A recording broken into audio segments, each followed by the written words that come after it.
Hi കൂട്ടുകാരെ, എല്ലാവർക്കും നമസ്കാരം. Welcome back to our channel. ഇന്ന് ഞാൻ നിങ്ങൾക്ക് ഒരു കൊച്ചു കഥ പറഞ്ഞു തരാൻ പോവുകയാണ്.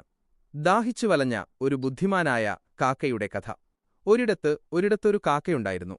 അതൊരു കഠിനമായ വേനൽക്കാലമായിരുന്നു.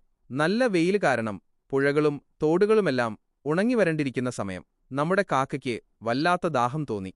അവൻ വെള്ളം തേടി നാടു മുഴുവൻ പറന്നു നടന്നു. ഒടുവിൽ പറന്ന് അവൻ ഒരു വീടിന്റെ മുറ്റത്തെത്തി. അവിടെ ഒരു മൺകുടം ഇരിക്കുന്നത് കണ്ടപ്പോൾ കാക്കയ്ക്ക് വലിയ സന്തോഷമായി. അവൻ വേഗം കുടത്തിനടുത്തേക്ക് ചെന്നു.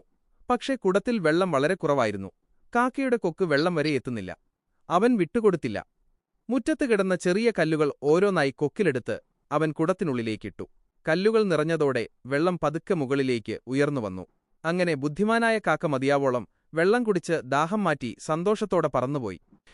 ഗുണപാഠം: എത്ര വലിയ പ്രതിസന്ധി വന്നാലും ബുദ്ധിപൂർവ്വം ചിന്തിച്ചാൽ നമുക്കതിന് പരിഹാരം കാണാൻ സാധിക്കും. ഈ കഥ നിങ്ങൾക്കിഷ്ടമായോ? ഇതുപോലുള്ള കൂടുതൽ കഥകൾക്കായി നമ്മുടെ ചാനൽ സബ്സ്ക്രൈബ് ചെയ്യാൻ മറക്കല്ലേ. നമുക്ക് അടുത്ത വീഡിയോയിൽ കാണാം. നന്ദി.